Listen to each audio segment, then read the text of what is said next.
Hello students, welcome to my channel. So today we are going to take some numericals on the based of application of Gauss law. On the application in the application of Gauss law, we discuss many types of shapes and condition. It may be conducting, non-conducting, and we calculate electric field intensity for all these conditions. So today we are going to take some problems, some numericals on these conditions. So our first question is, on charging a conducting sphere of 10 centimeter radius by a charge of 1 microcoulomb, calculate electric field intensity.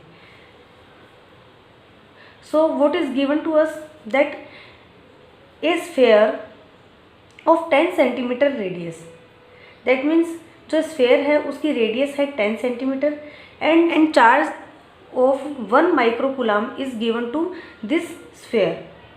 So we have to calculate electric field intensity for all this condition. First condition is at centre of sphere. Sphere के centre पर electric field intensity calculate करनी है. Second condition is at a distance of 5 centimetre from the centre of the sphere.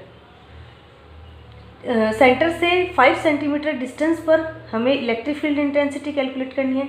And third condition is at a distance of 10 centimetre from the centre of the sphere. Centre से 10 centimetre distance पर. And fourth condition, centre से 15 centimetre distance पर electric field intensity calculate करनी है. तो ये सारी condition हमें कैलकुलेट करनी है. सो ये जो क्वेश्चन है ये कंडक्टिंग स्फेयर के लिए है. We already discuss the case of spherical shell and conducting sphere is same, because in case of spherical shell we show charge on its surface, not in its volume. And on the case of conducting sphere, because it is conducting type, that means the charge is shown on its surface, not in its volume. So these two conditions is totally same. तो हम लोग जो है वो formula जो है वो हम लोग स्फेरिकल शेल वाला यूज़ इसमें कर सकते हैं. So we are going to take first condition at the centre of sphere, because there is no charge at center. Radius is 10 centimeter.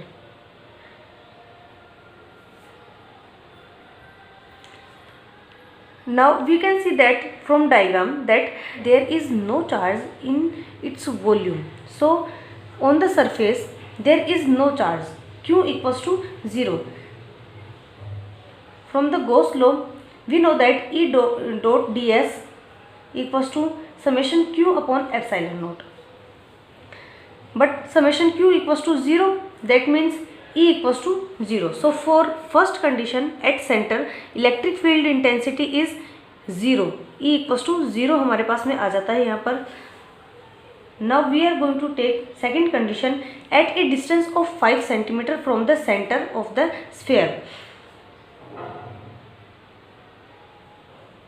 तो देखो हमें दे रखा है कि इसकी जो रेडियस है वो 10 सेंटीमीटर है and we have to calculate electric field intensity at 5 centimetre from the centre.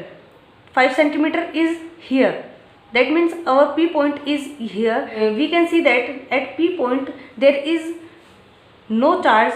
Summation Q equals to 0. यहाँ पर जो 5 सेंटीमीटर जो पी पॉइंट आएगा हमारे पास में उसके ऊपर भी कोई भी चार्ज नहीं है. That means no charge, no electric field. E equals to 0. We are going to take our third condition. Third condition is at a distance of 10 centimeter from the center of the sphere. That means on its surface. Surface के लिए हमें calculate करना होगा electric field intensity. तो यहाँ से हमारे पास में फॉर्मूला आ जाएगा थर्ड पॉइंट के लिए. E equals to Q upon 4 pi epsilon naught capital R square. तो सरफेस के लिए हमारे पास में फॉर्मूला है E equals to Q upon 4 pi epsilon naught R square. देखिए ये फॉर्मूला कहाँ से आया है ये देखने के लिए आप टॉपिक देख सकते हो, अगर डायरेक्ट आप इसी वीडियो से शुरू कर रहे हो तो टॉपिक में मैंने पूरा एक्सप्लेन करके हम लोगों ने कैलकुलेट किया है। E equals to Q upon 4 pi epsilon naught R square, R is radius of sphere. तो देखिए यहाँ से हम लोग वैल्यू रख देंगे Q equals to 1 micro coulomb, but Q की वैल्यू जो है वो हमारे पास में माइक्रो कूलाम में है, तो हम लोग को उसको कूलाम में चेंज करना पड़ेगा। For change in coulomb we have to multiply 10⁻⁻6। So Q equals to 1 into 10⁻⁻6, 1/4 pi epsilon naught equals to K, and K equals to 9 into 10⁻⁹ Newton meter square upon Coulomb square. So we can put this value in this question. So ये value हम लोग यहाँ से put अगर करते हैं तो ये हो जाएगा हमारे पास में, ये 4 यहाँ रखने की ज़रूरत नहीं पड़ेगी, सीधा 9 इंटू 10⁻⁹ आ जाएगा, ठीक है, क्योंकि 1/4 पाई एप्सिलॉन नॉट की वैल्यू है। और R स्क्वायर की वैल्यू हम लोग को रखनी है, R equals to 10 centimetre. Centimetre को हम लोग को मीटर में चेंज करना पड़ेगा, तो 10 into 10⁻⁻2 metre, 10 into 10⁻⁻2 and square. Now we can calculate this value and we have our answer. Fourth condition लेते हैं, at a point at 15 centimetre from the centre of sphere. Centre से 15 centimetre distance पर अगर हो तो, ठीक है। तो उसके लिए हम लोग को, तो देखिए यहाँ पर जो हम लोगों ने रेडियस ली थी हम लोगों ने स्फेयर की, उसकी जगह हम लोग अब जो डिस्टेंस है वो हम लोग ले सकते हैं यहाँ पर। तो सी पॉइंट जो है हम लोग कैलकुलेट करते हैं। सी पॉइंट में हम लोग को सेंटर से 15 सेंटीमीटर की डिस्टेंस पर इलेक्ट्रिक फील्ड की वैल्यू कैलकुलेट करनी है। That means R equals to 15 centimetre. Formula of electric field E equals to Q upon 4 pi epsilon naught small r square. We replace capital R from small r because the P point is outside the sphere. तो अब हम लोग इन सब quantities की value को put कर देंगे। Q equals to 1 into 10⁻⁻6 upon 1/4 pi epsilon naught 9 into 10⁻⁹ small r square 15 into 10⁻⁻2 whole square. तो ये वैल्यू आप लोग खुद कैलकुलेट कर लो और मुझे कमेंट में ज़रूर बताना कि इसकी वैल्यू क्या आई है आपकी। Now we are going to take our second question.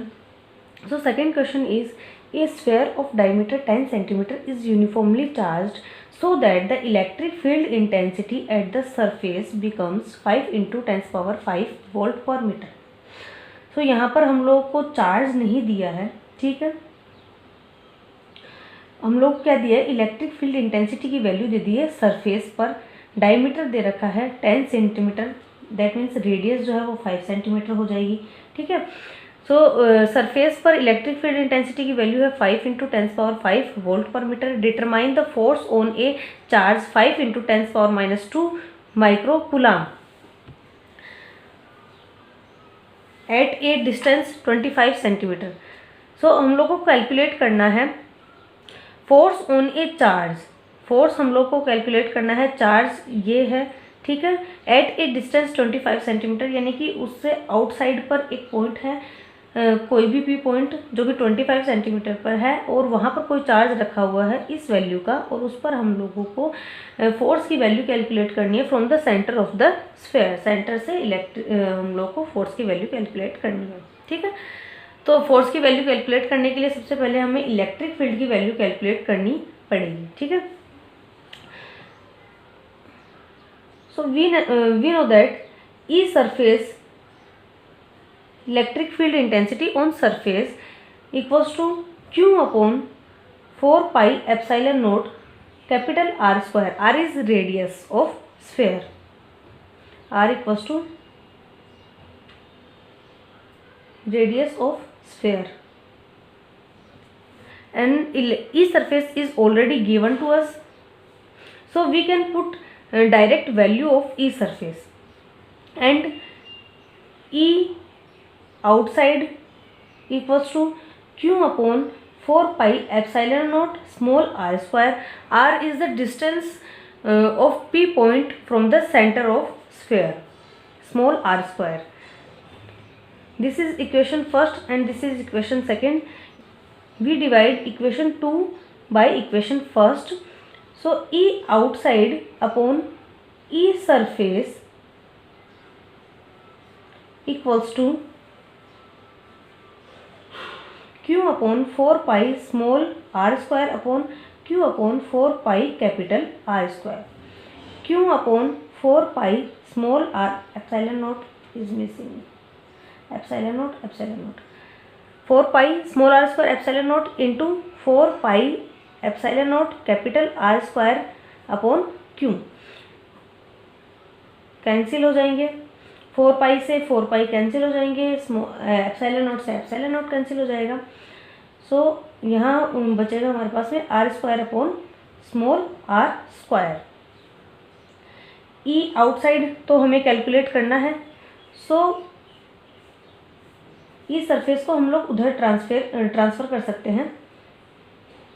E surface उधर ट्रांसफ़र कर दिया हम लोग, वैल्यू रख देते हैं आर. रेडियस, सो डायमीटर जो है वो इसका 10 सेंटीमीटर था, तो रेडियस जो है वो 5 सेंटीमीटर हो जाएगी. तो 5 सेंटीमीटर में मीटर में चेंज करेंगे तो 10⁻², एंड इसका स्क्वायर अपॉन में स्मॉल आर, जो कि हम लोग को क्या दिया था 25 सेंटीमीटर पर हमें कैलकुलेट करना था. तो ये 25 इंटू 10⁻² मीटर में चेंज करने के लिए, और उसका स्क्वायर इंटू ई सरफेस, और ई सरफेस की वैल्यू हमें लोग के दे रखी है 5 इंटू 10⁵ वोल्ट पर मीटर. ठीक है, तो ये सारी वैल्यू हम लोगों ने कैलकुलेट कर दी. अब इसको हम लोग सोल्व कर सकते हैं यहाँ पर आसानी से. तो देखिए इसको सोल्व कर लेते हैं.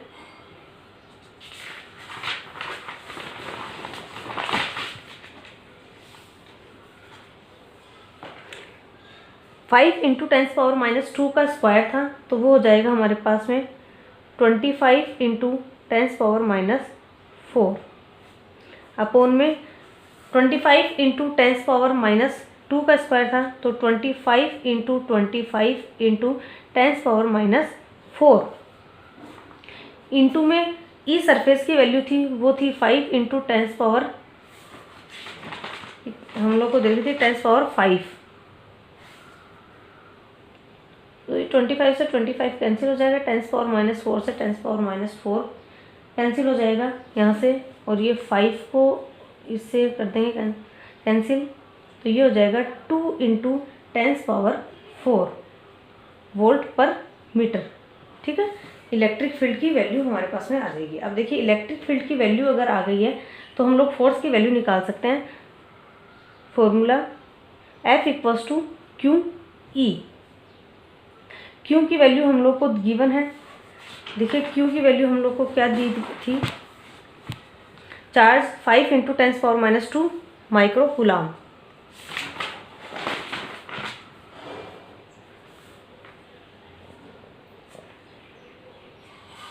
Five into 10⁻²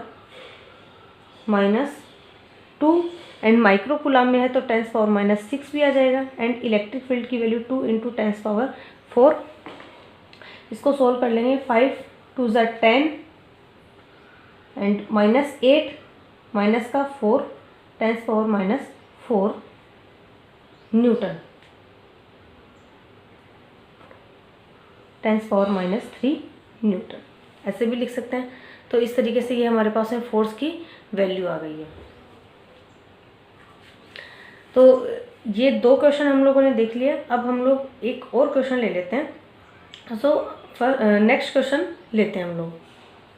so our third question is a charge of 0.5 microcoulomb uniformly distributed on a non conducting sphere. इस बार हम लोग को केस जो है वो नॉन कंडक्टिंग स्फेयर का मिला है. ठीक है, हम लोग नॉन कंडक्टिंग स्फेयर का केस ले रहे हैं. तो देखो ध्यान रखो, नॉन कंडक्टिंग स्फीयर में charge is distributed in volume. Non conducting sphere of radius of 10 centimeter, radius is 10 centimeter, calculate the electric field intensity at. So we have 4 cases. First center, second r equals to 8 centimeter, r equals to 10 centimeter, and last r equals to 20 centimeter distance in air. Centre, inside point, surface point and outside point. तो हम लोगों ने चारों case ले लिए हैं, क्योंकि देखो न्यूमेरिकल में हम लोग अगर ये सारे केस कैलकुलेट करके देख लेंगे तो आपकी प्रैक्टिस हो जाएगी, तो ये आप लोगों के लिए बेनिफिशियल रहेगा। So firstly we are going to take our first condition, and first condition is on centre.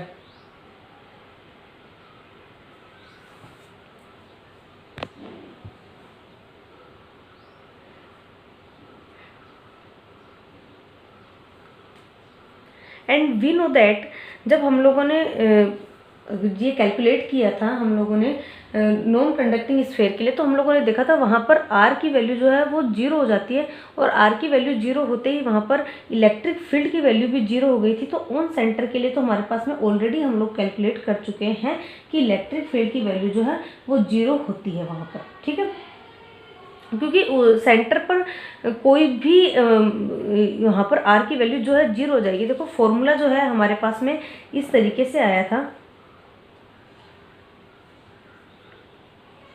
E equals to inside के लिए Q/4πε0 capital R cube and small r जो है वो ऊपर की साइड था। तो यहाँ पर स्मॉल r वैल्यू जो है वो 0 हो जाती है, इसलिए पूरी वैल्यू ही 0 हो जाती है। तो ये इलेक्ट्रिक फील्ड की वैल्यू 0 हो जाएगी हमारे पास में, क्योंकि सेंटर पर स्मॉल r इक्वल्स टू 0 है, ठीक है। उसके बाद हम लोग हमारा सेकेंड केस लेते हैं।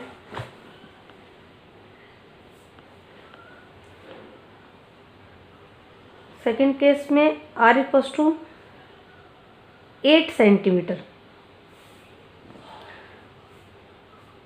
8 into 10⁻⁻² metre in metre.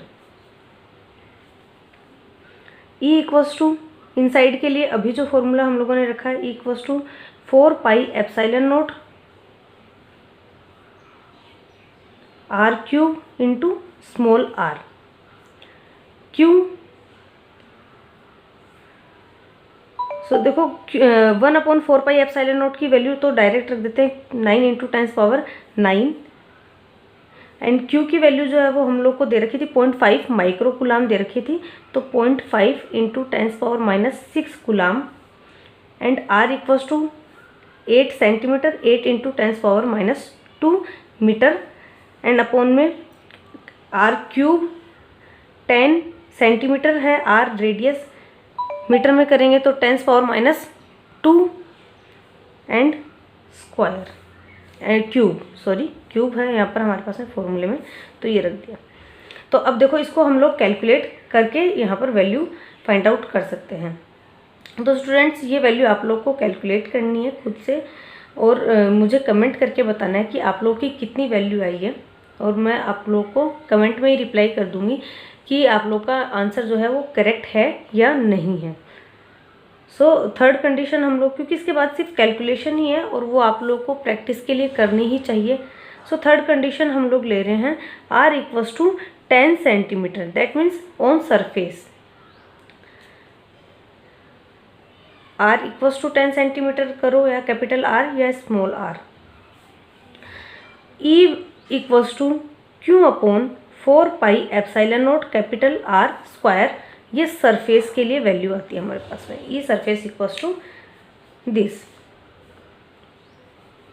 Putting all the values, Q equals to 0.5 into 10⁻⁻6 into 1/4πε0 equals to K, and K की वैल्यू 9 इंटू 10⁻9 इंटू अपॉन में 1/r² के लिए 10 इंटू 10⁻⁻2 स्क्वायर। सो ये वैल्यू भी आप लोग काफ़ी आसान है। देखो न्यूमेरिकल जो है वो डिफ़िकल्ट नहीं है, बस इसके अंदर थोड़ी सी आपको कैलकुलेशन करनी पड़ेगी, बाकी एकदम सीधे सीधे हैं। आई थिंक इजी हैं, डिफ़िकल्ट नहीं है। तो ये वैल्यू आप लोग को कैलकुलेट करना है और मुझे कमेंट करना है।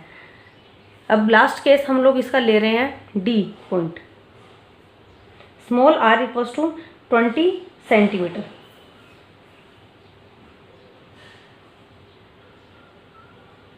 E equals to Q upon 4 pi epsilon naught small r square. ये जो फॉर्मूले हैं, ये देखो, ये जो हम लोगों ने डेरिवेशन किया था वहीं से ही डायरेक्ट ले रहे हैं। हम लोगों ने सारे केस कैलकुलेट किए थे डेरिवेशन में। Putting all the values, Q equals to 0.5 into 10 power -6, 1 upon 4 pi epsilon naught 9 into 10 power 9 and 1 upon r square 20 into 10 power -2 and whole square.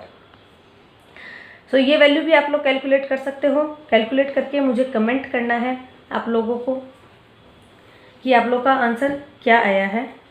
सो आज के ये वीडियो में हम in this video we take some numericals based on application of Gauss law. So हम लोगों ने इसमें condition ली है उसके लिए, कंडक्टिंग स्फेयर के लिए एंड नॉन कंडक्टिंग स्फेयर के लिए। आई होप कि आप लोगों को ये अच्छे से समझ में आया होगा। अगर ये वीडियो आपको अच्छा लगा है, आपको न्यूमेरिकल्स समझ में आए हैं, तो प्लीज़ वीडियो को लाइक करो एंड चैनल को सब्सक्राइब कर लो और बेल आइकन को प्रेस कर देना आगे की नोटिफिकेशन के लिए। तब तक के लिए आप लोग ऐसे ही पढ़ते रहो, अपने टाइम का अच्छा यूज़ करते रहो।